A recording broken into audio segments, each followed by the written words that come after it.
One word.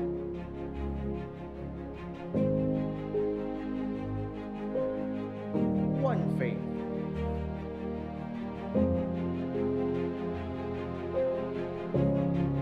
One mission. And this is Juan de la Cruz on the move.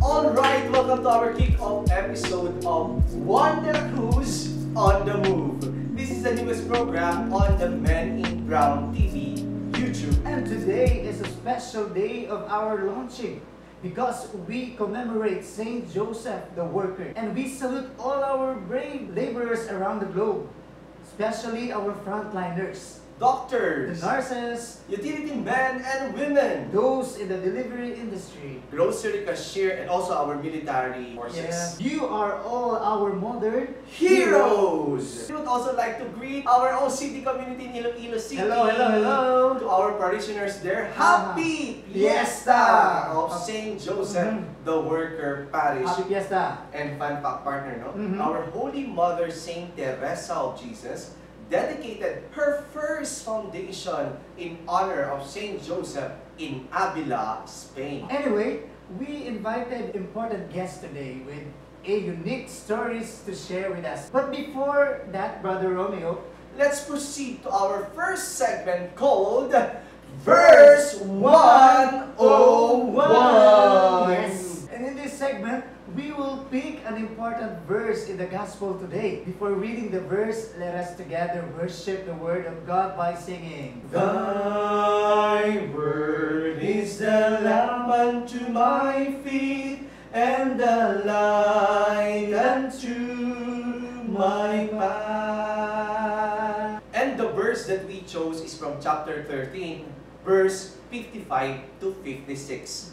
It says here, is he not the carpenter's son? Is not his mother named Mary? And his brothers James, Joseph, Simon, and Judas? Are they not his sisters all with us? Where did he get all this? So let us reflect a moment on the gospel verse that was proclaimed. Work is necessary for us so that we can live. As St. Paul reminded those at Thessalonica that if anyone does not want to work, should not eat. We work so that we can sustain our daily living. But to what extent do we work? Work can be presented either as a curse or a blessing. It becomes a curse when we start to be greedy and workaholic. In short, our work becomes our God. In a positive and spiritual note, it can also be a blessing. It is our participation in God's creative work as caretakers of the earth to make it more productive. Like Saint Joseph, may we become silent workers in the vineyard of the Lord. Thank you for that wonderful and meaningful reflection, Brother Harold. So we ask ourselves, who are we serving? Do we work to the extent of gaining more money and sacrifice our time for God and for our family for the sake of income? In this moment, we remember also those who are unemployed and economically vulnerable in this time of pandemic. And so, we proceed with our next segment called Wonder Guest! And as we have already mentioned a while ago, we have a special guest for our special episode today. Correct! Yeah, for our first episode for today. Some of you may already excited to know him, especially our young ladies out there. And according to Brother Harold, he is his long-lost brother. Well, we will confirm that later on. We are very blessed to have him here with us in our first episode. But we are also very lucky because we will go to their house. Okay. But I think he will not be with us. Sad to say, Brother Romeo. I have a lot of things to do here in the house. Okay? So later on, just stay tuned. We will go to the house of our guests. As promised, we're now going to the house of our wonder guests. Come join me. Let's do it! Hi, hello! At last we reached our destination and we are now here at the doorpost or the gate of the house of our guests. Yes, I am nervous and quite excited because it's my first time to interview an actor. Yes, correct. You hear it right? He is an actor. And let's go inside. Let's do this. We come to the highlight of our segment, Wonder Guest. And you're still here at JUAN De La CRUZ on the move. So let us stop guessing and let us reveal the identity of our Wonder Guest. Let us welcome in our program a famous actor, a young entrepreneur, a very talented man, a swimmer, a singer, an author, and the original Chinito Crush. And of course, our very own parishioner here at the Basilica of the National Shrine of Our Lady of Mount Carmel Parish. No other than Mr. Ernest Lorenzo Velasquez Dee, or also known by his TV screen name, Enchong Dee. Hi everyone! To everyone that's watching, just want to say hi and hope you guys are staying home and I hope you guys are safe. And after this, hopefully we get to see each other. And again, welcome to the program. Thank you very much for the invitation. And just to cool down, I think you have watched the Korean series of What's Wrong with Secretary Kim? A little bit. I've seen some clips. And there is an action there of Park Soo-joon has a famous gesture. There is and maybe we can do it together. Okay. Yes, so I will just instruct you. You just stand. So right tayo. 1, 2, 3. Aura! Okay, thank you very much. Thank you for your participation. Let us get to know more about Enchong Dee. Who is Enchong off camera and how do you spend your day?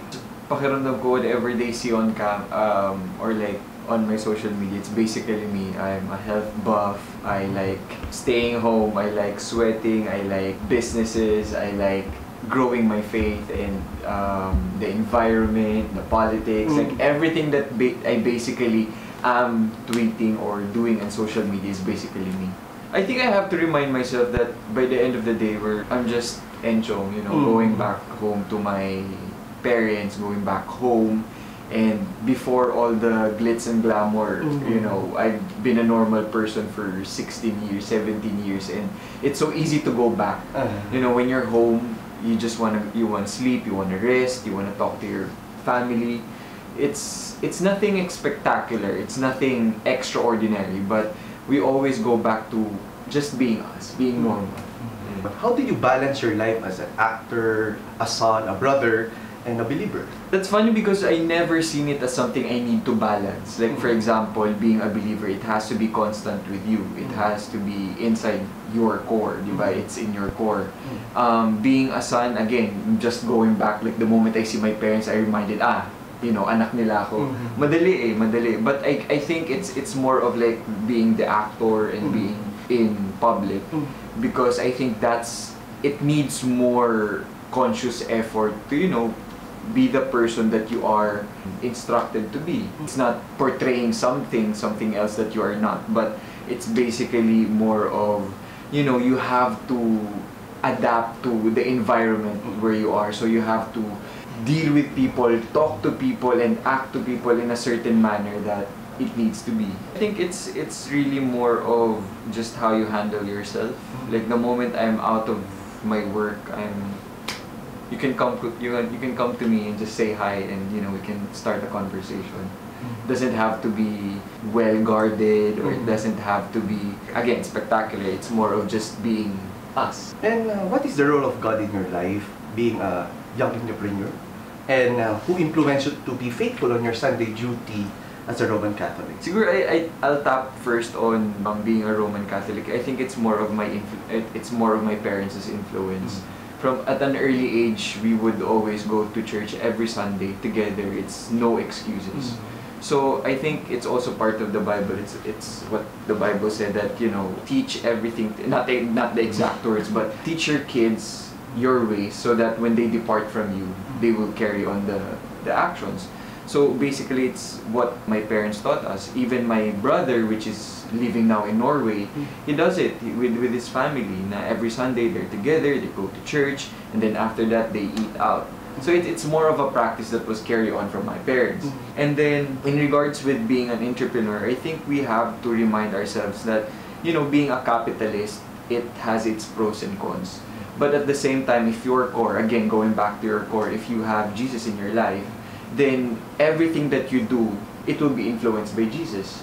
So when I went to the business, of course, the money is involved. And I have to be honest, I love money and I'm enjoying money, but not to the point that it will control me. And I have to go back to, okay, if Jesus is my core, how can I use the money to be a good influence? So basically, my purpose of being an entrepreneur is giving opportunities to people that doesn't have it.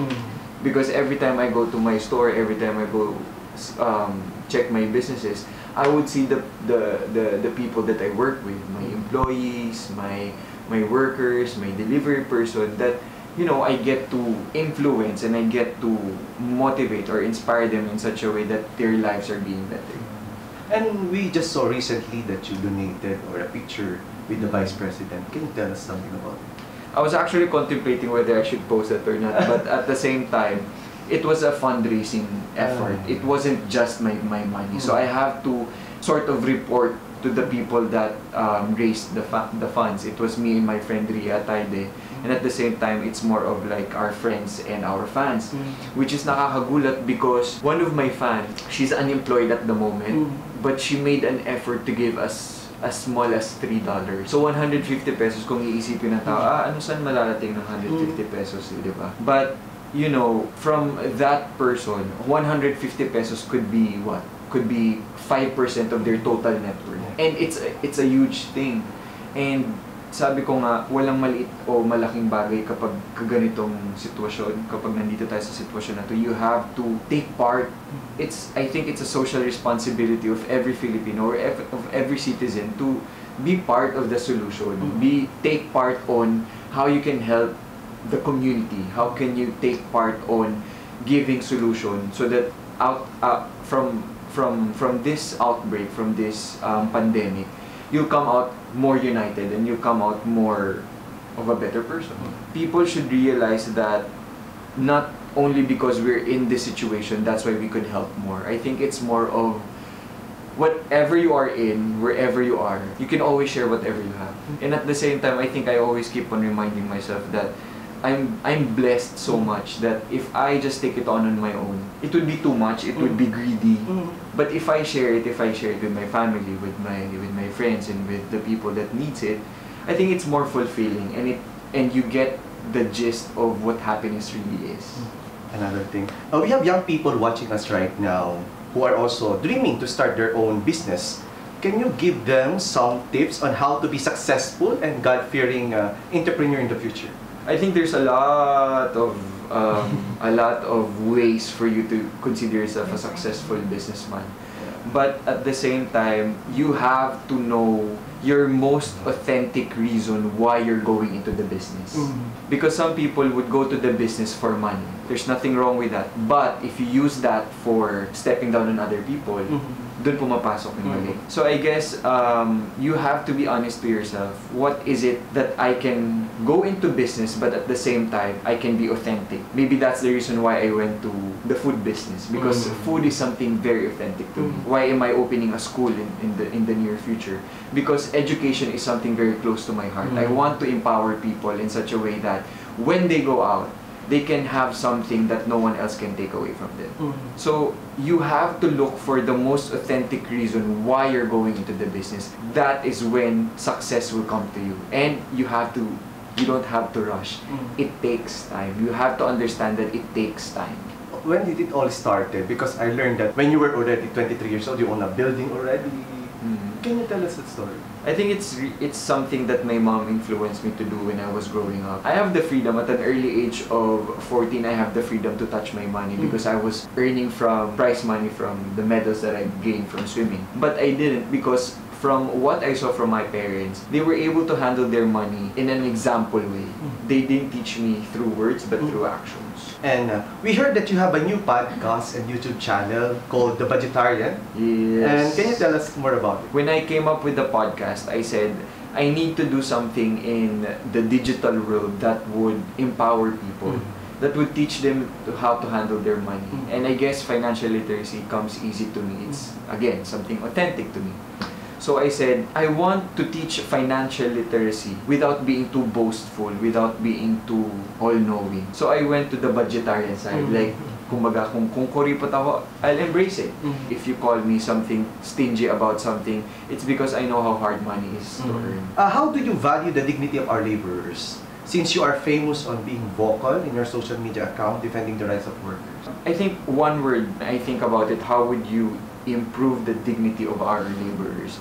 I think you have to give them respect. No matter what industry they're in, if they're in sanitation, if they're a janitor, if they're in, like for example, our frontliners, or whatever job they are in, you have to give them respect. Because through respect, you would give them confidence. And when they have confidence, the dignity comes easy. So I always say that, you know, I may be the boss of my company, I may be the boss of my businesses, but by the end of the day, when I go to the restaurants or when I go to the production setup of our filming, you have to give them respect to the point that, okay, I may be your boss, but we're equals when it comes to trying to attain a certain goal or trying to accomplish a certain mission. You have to remind yourself that respect comes to those that doesn't give only good to you, but also to the people that doesn't give anything to you. On behalf of our production team, we would like to thank you for your time. So please feel free to invite our viewers on your shows, YouTube channels, and other social media accounts. Yes, for the podcast that we were talking about, you can just type in sa YouTube or Spotify or whatever podcast channel you are in. Just type in The Budgetarian by Enchong Dee. It will come out. On YouTube, just type in Enchong Dee. My YouTube channel will come out. For Instagram, it's at Mr_Enchong Dee. And for Twitter, it's Enchong Dee 777. Thank you very much. Thank you everyone. I hope you enjoyed watching me. Again, we've heard and learned from our friendly budgetarian, no other than Mr. Enchong Dee. We want you to know that we are praying for you, for the success of your projects, and for other endeavor. Please continue to be who you are, because you are loved by God. And we come to an end of our first episode of JUAN DELA CRUZ on the Move. Friends, we are looking forward to see you again this coming May 3, Good Shepherd Sunday, with another very special guest. So what are you waiting for? Join us by subscribing to our YouTube channel. Just click the notification bell below. And don't hesitate to like, comment, and share. So Enchong, we would like to invite you for our signing off greeting. Go and tell the good news!